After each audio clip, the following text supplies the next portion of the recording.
Hello, sweetie. I hate to do this, but I need to cancel an order. No problem. What is your order number? Sends order number. I'm sorry, Mom. Your order was a custom order and I don't refund those, since I have already done it. I understand, but my granddaughter used my credit card without my permission. Part 2.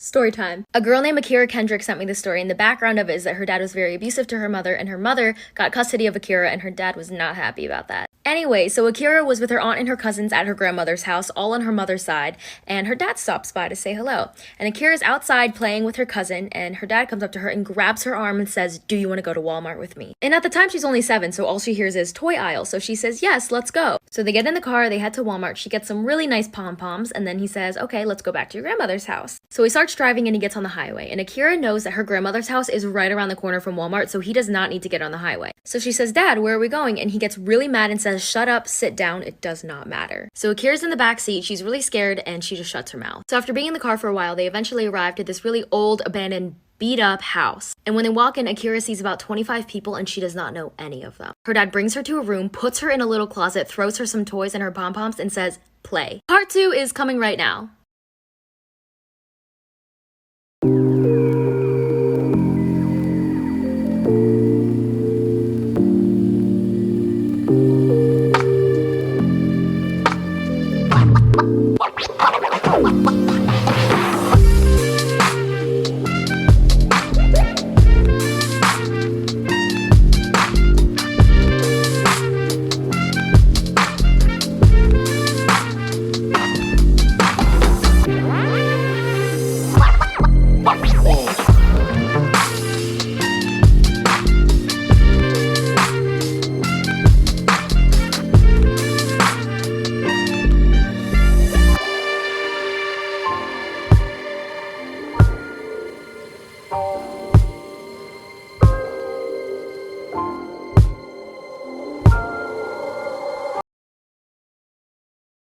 Go back to your country. I was born in America. No, you're from Asia. I'm American. You are Chinese because you have small eyes. You look like you are dumb because you are blonde. That is really racist. You are the one being racist.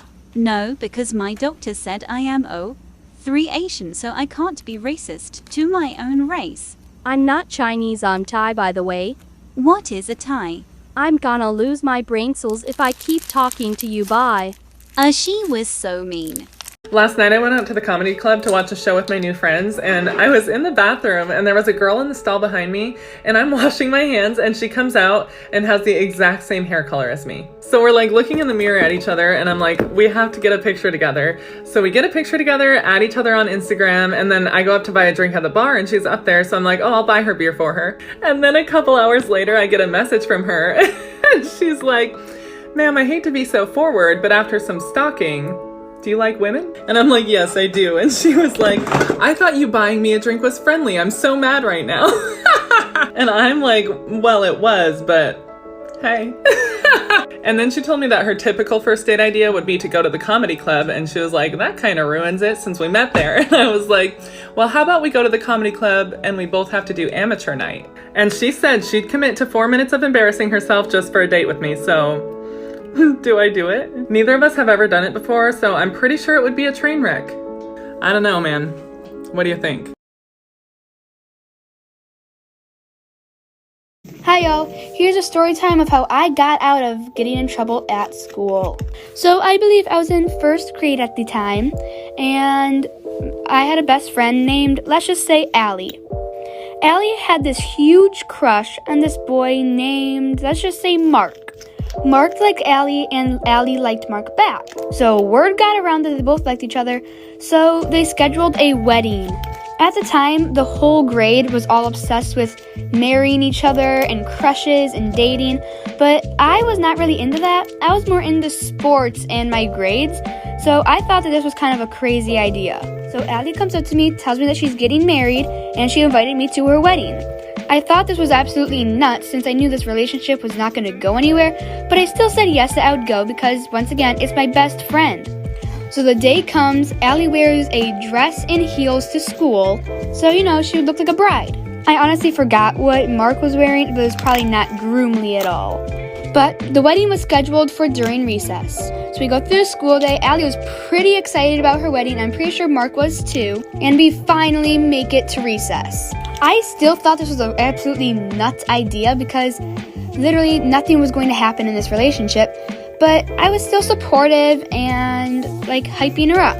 So we go out to recess and they have the wedding. It was kind of behind the play structure, so it was kind of hidden so the new naids wouldn't see. So I went over there for 2 minutes, but then I just thought this was absolutely horrible and boring, so I just left. But then once again, word got around and the lunch lady came. The lunch lady made all of them go down to the principal's office, and they got in huge trouble for this. While I was just sitting on the slide laughing because I knew I got out of trouble.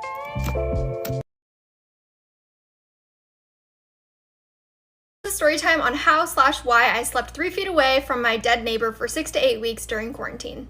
Just giving a trigger warning, this story is kind of gross. It was May of 2020 and the pandemic was definitely hitting a peak. Everyone had been at home at this point for the past 2 months and everyone was kind of going crazy, including myself. I lived alone at the time in a 250 square foot studio apartment that was very small in Los Angeles in the Valley.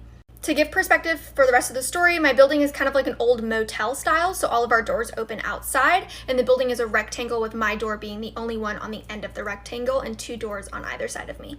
It was around the middle of May and I started to call my mom and tell her that I wasn't really feeling like myself. And what I meant by that was that I was having headaches, I wasn't really sleeping through the night, I was feeling nauseous a lot, and honestly, we all kind of wrote it off as me just feeling a little lonely and going a little crazy during quarantine just like everyone else was.